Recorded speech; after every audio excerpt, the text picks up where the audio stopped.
Thank you to the quartet from the United Nations Staff Recreation Council Symphony Orchestra for this beautiful, solemn opening piece by Johann Sebastian Bach.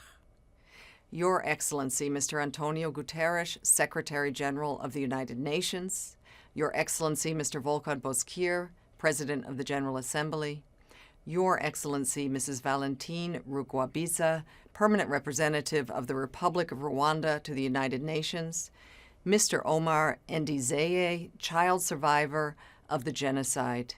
Excellencies, ladies and gentlemen, good afternoon, good evening, and good morning. My name is Melissa Fleming, and I'm the United Nations Under-Secretary General for Global Communications. It is my honor to welcome you to the commemoration ceremony marking the 27th anniversary of the 1994 genocide against the Tutsi in Rwanda. The United Nations observes this commemoration every year so that the world does not forget one of the darkest chapters in human history. On this day, we also renew our commitment to prevent such atrocities in the future. It is our moral duty. We would like to particularly recognize the survivors who are joining this virtual commemoration from Rwanda and from elsewhere around the world. We are particularly humbled by your presence. Our thoughts also go to the more than 1 million victims of the genocide against the Tutsi, including the Hutu, Twa, and others who opposed the genocide and who were also killed. On this day, we also recognize those who survived but still carry the loss and trauma of this tragedy. We pay our deepest respects to you all. Today's commemoration is jointly organized by the UN's Outreach Program on the 1994 genocide against the Tutsi in Rwanda and the Permanent Mission of Rwanda to the United Nations. In addition to this event, here at UN headquarters in New York, UN offices are organizing commemorative activities around the world this week, and many are joining this event virtually.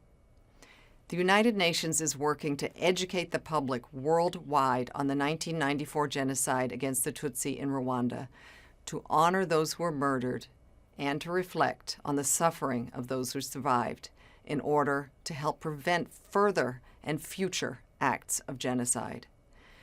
I would like now to invite our distinguished guests, the Secretary General, His Excellency António Guterres, the President of the General Assembly, His Excellency Mr. Volkan Bozkir, and the Permanent Representative of the Republic of Rwanda, Her Excellency Mrs. Valentine Rugwabiza, to each light a candle in honor of the victims of the 1994 genocide against the Tutsi in Rwanda.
We will now observe a moment of silence in honor of the victims of the genocide.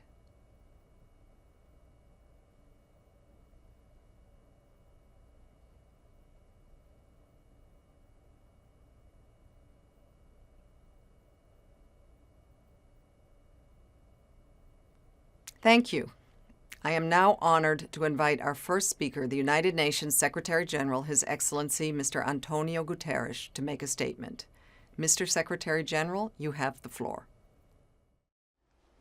I'm privileged to participate in the commemoration of the International Day of Reflection on the 1994 genocide against the Tutsi in Rwanda. This year marks 27 years since more than 1 million people were systematically murdered in less than 3 months in Rwanda. They were overwhelmingly Tutsi, but also Hutu and others who opposed the genocide. Those days in 1994 remain in our collective conscience as among the most horrific in recent human history. On this day, we honor those who were murdered, we reflect on the suffering, and we recognize the resilience of those who have survived. As we join in solidarity with the people of Rwanda, we must take a hard look at today's world and ensure that we heed the lessons of 27 years ago. Today, around the globe, people are threatened by extremist groups determined on boosting their ranks through social polarization and political and cultural manipulation. These extremist movements represent the principal security threat in many countries. While the technology and techniques that extremists use are evolving, the vile messages and rhetoric remain the same. The dehumanization of communities, misinformation, and hate speech are stoking the fires of violence. The COVID-19 pandemic underscores the urgency of addressing deepening divides. The global health crisis has profoundly affected the entire spectrum of human rights in every region, further fueling discrimination, social polarization, and inequalities, all of which can lead to violence and conflict. We saw what happened in Rwanda in 1994, and we know the horrific consequences when hate is allowed to prevail. Preventing history from repeating itself requires countering these hate-driven movements that have become a transnational threat. We must redouble our efforts and forge a common agenda to renew and reinvigorate our collective actions going forward. In doing this, we must defend human rights and continue to push for policies that fully respect all members of society. Rwanda experienced one of the most painful chapters in modern human history, but its people have rebuilt from the ashes. After suffering unspeakable gender-based violence and discrimination, Rwanda's women now hold more than 60% of parliamentary seats, making Rwanda a world leader. The people of Rwanda have shown us the power of justice and reconciliation and the possibility of progress. On this solemn day, let us all commit to building a world guided by human rights and dignity for all. Thank you, Mr. Secretary General. It is my honor to invite the President of the General Assembly, His Excellency, Mr. Volkan Bozkir, to deliver his remarks. Excellency, you have the floor. 27 years ago, the world changed over the course of 100 days. The genocide against the Tutsi in Rwanda pierced the conscience of humanity as horrors took hold of the hills, and the world realized the gravity of our collective failure. Every year on this International Day, the world remembers the 1 million victims who perished. We seek to restore their dignity. We pledge in their memory to do better, to stop hate speech when it is first uttered, to protect and uphold the rights of every individual without distinction, to condemn incitement, harassment, and violence against persons or communities, to take timely and effective steps to protect communities that are under threat of mass atrocities, to prevent future acts of genocide, to ensure accountability and justice. My heart is with all Rwandans today, those who have suffered, those who have experienced loss, those who demonstrate resilience every day, and the new generation who have inherited this heavy burden of grief. I commend your dedication to reconciliation and a brighter future. Despite the darkness of the past, the rain gives rise to roses that bloom in memory of the lost souls, and the sun shines on the land of 1,000 hills. Kuibuka. Thank you, Excellency. It is now my honor to invite Her Excellency, Mrs. Valentine Rugwabiza, Permanent Representative of the Republic of Rwanda to the United Nations, to deliver her remarks. Excellency, you have the floor. Your Excellency António Guterres, Secretary General of the United Nations, Your Excellency Volkan Bozkir, President of the 75th session of the United Nations General Assembly, Excellencies, Permanent Representatives to the United Nations, dear survivors, fellow compatriots, and friends of Rwanda. I wish to thank all of you for joining us on the solemn occasion of Kwibuka 27. I would like to thank in particular His Excellency Mr. António Guterres, Secretary General of the United Nations, and His Excellency Volkan Bozkir, President of the 75th session of the United Nations General Assembly, for being with us today and for the important statement that we have just heard. I thank Mr. Omar Ndizeye, who by sharing his testimony contributes to ensuring that the lost are not forgotten. He is a survivor who was only a 10-year-old boy in 1994. I thank those of you online for your presence.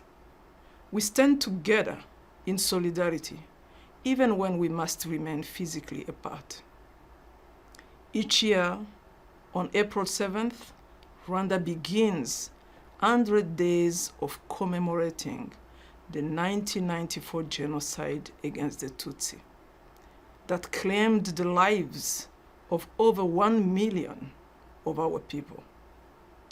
The last time we met in person for Kwibuka, the General Assembly Hall was filled with all of you, ambassadors, distinguished diplomats, Rwandans, friends of Rwanda, and survivors coming from far and near. We were deeply privileged to have with us His Excellency Paul Kagame, the President of the Republic of Rwanda, who shared with this august assembly why it is that in Rwanda we remember and we will always remember. He said, and I quote, "Remembrance is an act of honor. More than 1 million lives were lost. We honor the victims. We honor the courage of the survivors. And we honor the manner in which Rwandans have come together to rebuild our nation. We honor and thank you all, those who have been with Rwanda through these hard times. Remembrance is also an act of prevention. When genocide is dormant, it takes the form of denial and trivialization. Denial is an ideological foundation of genocide. Countering denial is essential for breaking the cycle and preventing any recurrence." End of quote. Indeed, the annual commemoration is both an act of honor and prevention.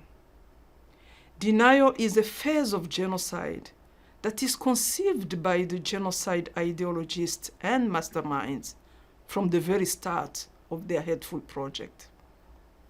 In recent years, we have observed a rise in denial of the genocide against the Tutsi in academia, media, and even in some circles in government institutions. Denial takes several forms. The mechanism, strategies, and support networks used by genocide ideologists have been well researched and documented in the book of Linda Melvand entitled "Intent to Deceive: Denying the Genocide of the Tutsi." Among the most frequent forms of denial are media publications meant to revise and rewrite history. Some governments' deliberately ambiguous statements that aim to alter historical truth by creating doubt in the minds of those who have not lived the reality of the genocide or know very little about it. The aim of genocide denial is one, to erase the memory of the victims of genocide after their physical extermination. Genocide ideologists also target the international justice system. We have observed with great concern an increase in witnesses being pressurized into revising their earlier statements. As we meet here, the international residual mechanism for criminal tribunals is in the process of trying a number of such cases for contempt of the court. We thank the members of the United Nations for unequivocally standing on the side of the truth through the adoption by consensus last year on April 20th, 2020 of General Assembly Resolution 74/273 on the International Day of Reflection on the 1994 genocide against the Tutsi in Rwanda. In genocide, historical clarity is of essence and contributes to effective prevention. The task of fighting impunity and denial is the responsibility of all member states. It should be at the heart of the United Nations. Despite deceit, the truth prevails. Indeed, we are not helpless in the face of genocide denial. We know how to counter it through education, information, survivor testimonies, and by holding accountable and bringing to justice those who continue to perpetuate the genocide denial. To this end, we acknowledge and commend the importance of the United Nations outreach program on the 1994 genocide against the Tutsi.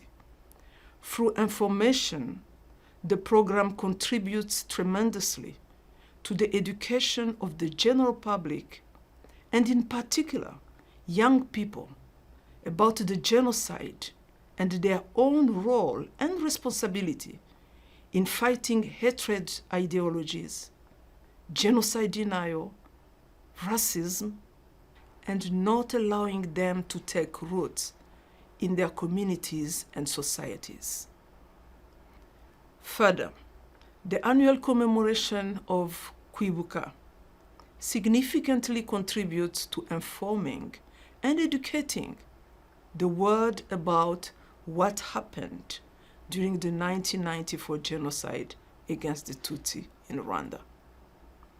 We draw profound insight from the testimonies of survivors like Omar Ndizeye, who do not only speak about their pain, cruel lived experience, and loss, but also speak for the thousands of families who were completely wiped out and have no one left to tell their stories. We applaud member states who have put in place laws that criminalize the trivialization of the genocide against the Tutsi and all crimes against humanity. We call on others to enact such laws. On justice, let us recall that the Genocide Fugitives Tracking Unit of the Rwanda National Public Prosecution Authority has a list of more than 1,000 pending indictments of genocide fugitives, which was issued to all countries. Effective cooperation with Rwanda's prosecution and the Office of the Prosecutor of the International Residual Mechanism for Criminal Tribunals is a legal obligation of all member states. It contributes to effective prevention by signaling to current and future generations that there is no place in our world for genocide perpetrators and masterminds. As we seek to heal from injustices of the past and present, we never lose sight of the future that we are building for Rwanda. Rwanda has made hard choices, leading to reconciliation that continue to transform us and unite us as a people. They are based on remembering our difficult past, reflecting on the history that led us down that path, ultimately inspiring us to make the deliberate choice to come and live together. Our traditional Rwandan values of respect, courage, self-reliance, dignity, and hard work have allowed us to find it within ourselves to rebuild from the most difficult context, a post-genocide society. We have cemented our unity and built a national identity based on trust and dignity. These values have inspired a society in which all Rwandans have equal rights and access to services, a society where all Rwandans share the responsibility to build a common and prosperous future. These values are the bedrock of all that has been achieved in Rwanda, especially security, stability, efficient and accountable institutions, and societal transformation.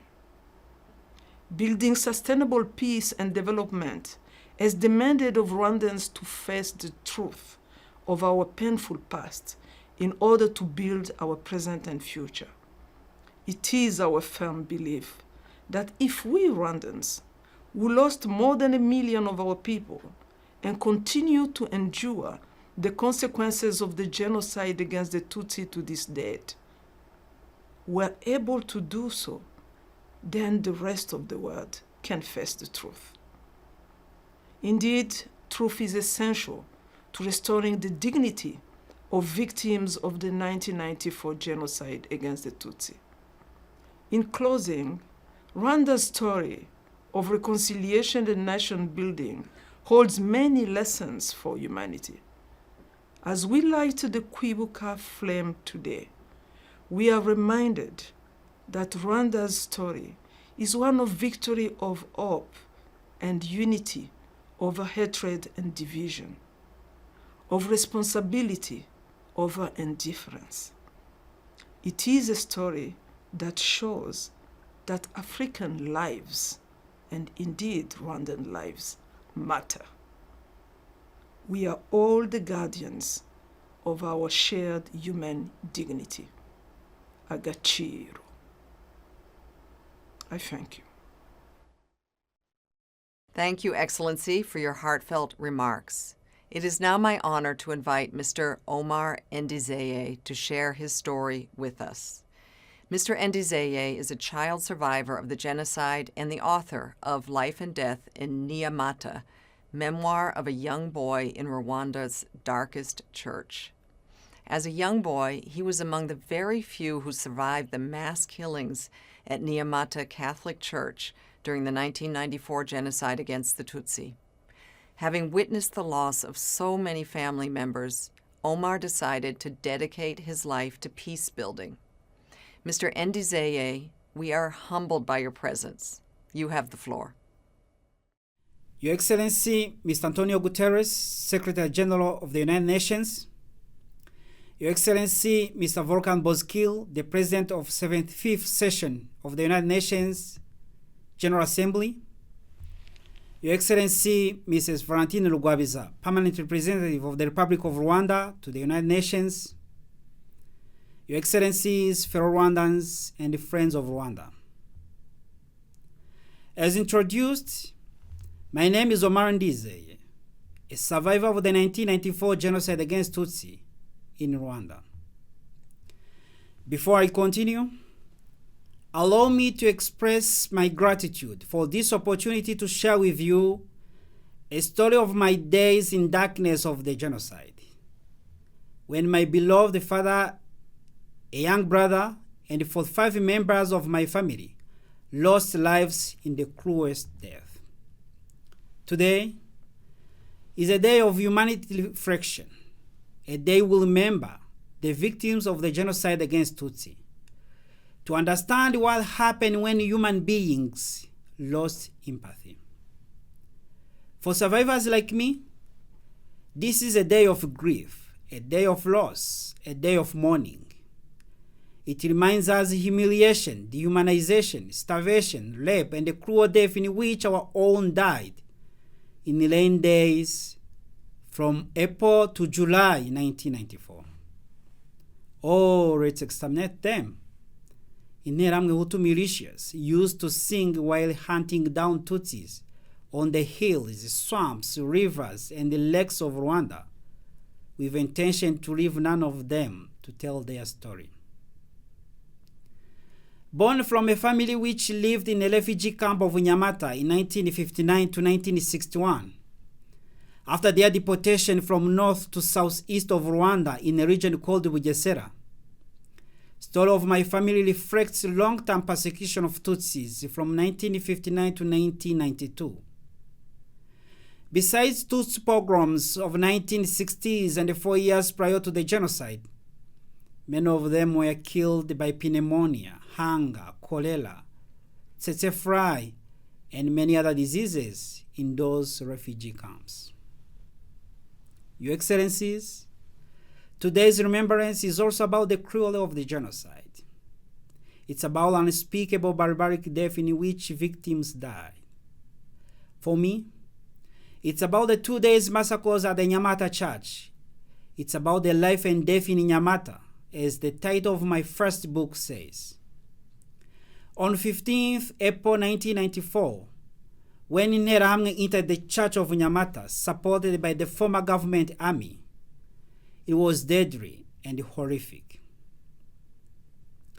Tear gas, intense shootings, grenades blast had already turned the church into a bloodbath site. It was a mixture of us who were still alive, dead bodies, and the parts of human flesh spread around by endless grenades blast.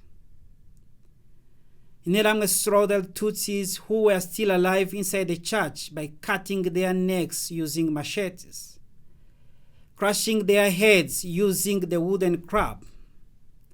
It was barbaric, cruel, and painful. These notorious killers left the church later in the evening after killing young babies by throwing them at the church walls. When I came out of that bloody river under the church benches where it was covered partly by dead Tutsis, their blood and the parts of their bodies, jumping over them was the only way to get out of this church, which is now a memorial. Before I left the church, I stopped at the body of my father. He was at the top of hundreds dead Tutsis. His backbone was almost in 2 pieces. That was my last image of him. My young brother, together with other relatives, all of them perished in the church of Nyamata.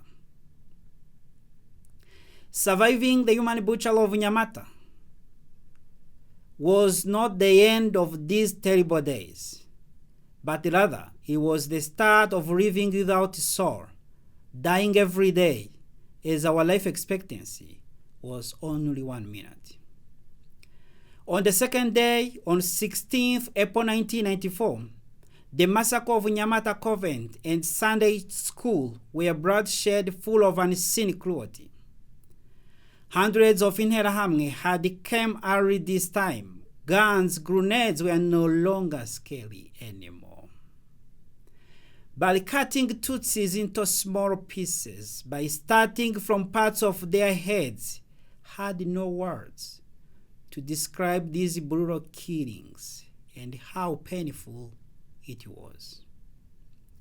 Your Excellencies, we need to remember the pain of women during the genocide against Tutsi, that it needs its own research to give them enough justice. Because the image of this pregnant woman brought to the killing site, where I was standing waiting my turn to be killed, will never leave my mind.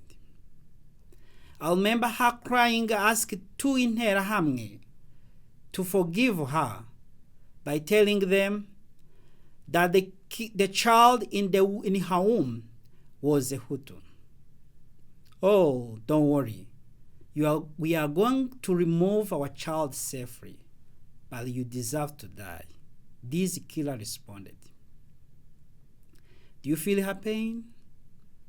When they start to butcher her using machetes? How her screaming, her most painful death, had nothing else to be compared with. As I was hiding behind the crowd of hopeless Tutsis whose soul had already gone because their death was a matter of minutes, I climbed the fence to find myself behind the human butchery of Nyamata. I never called this a miracle, but a God's mission to tell what happened in that closed monastery. The following days in the forest and the bushes surrounding Nyamata turned the lane days into castles of sorrow, as it was the only time that hunters of humans would take a break. Our life had lost a meaning until RPF Inkotanyi liberated Bugesera on 13th May 1994. Your Excellencies, dear friends, this horrific past which tasted humanity, still calling us to understand the history of genocide against Tutsi in Rwanda, reminds us to create safe spaces for healing and dealing with genocide consequences. The step made by UN to designate this International Day of Reflection on Genocide Against Tutsi was a justice to the victims. It was a restoration of trust to the humanity. It is a sign of refusing indifference of those who diminish the pain we suffered. Because by doing so, you refuse to suppress the names of the victims. By doing so, you refuse to whitewash the perpetrators. As Mahmoud Mamdan once said, we may agree that genocidal violence cannot be understood as irrational, yet we need to understand it as thinkable. Rather than run away from it, we need to realize that it is the popularity of the genocide that is a uniquely troubling aspect. End of quote. Excellencies, distinguished ladies and gentlemen, for me to stand in front of you today as a young child who survived the genocide is a long step made. It's a proof of the truth of horror we faced. There are not enough words to thank you in the name of other survivors that you chose the truth over denial. As I conclude, I want to share my hope from my journeys of life. A hope because I believe in everyone here today that denial of the genocide against Tutsi shall never exist without challenges. It's a hope and gratitude for those who refuse to be bystanders and risk their lives to liberate us, to rescue us, those who lost lives while resisting and stopping the genocide. Our reflection today is also about them. Let today be a day of turning never again into reality, where racism and genocide denial remain only in the books of history. Thank you very much for your kind attention. Thank you, Mr. Ndizeye, for your moving testimony recounting the terrible acts that unfolded in Rwanda just 27 years ago. The horrors and the trauma are unimaginable to bear, especially when witnessed as a child. Hearing your story strengthens our joint resolve to stand up to ideologies of hate. This resolve, together with the message of resilience and hope that your journey gives us, is the inspiration we will take with us today. As we reflect on the remarks and testimony that we have heard, I have the pleasure of introducing a piece by Johann Sebastian Bach, performed by a musician from the UN Staff Recreation Council Symphony Orchestra.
Thank you for that moving rendition that allowed us to once again honor those who were murdered and reflect on the suffering of those who survived.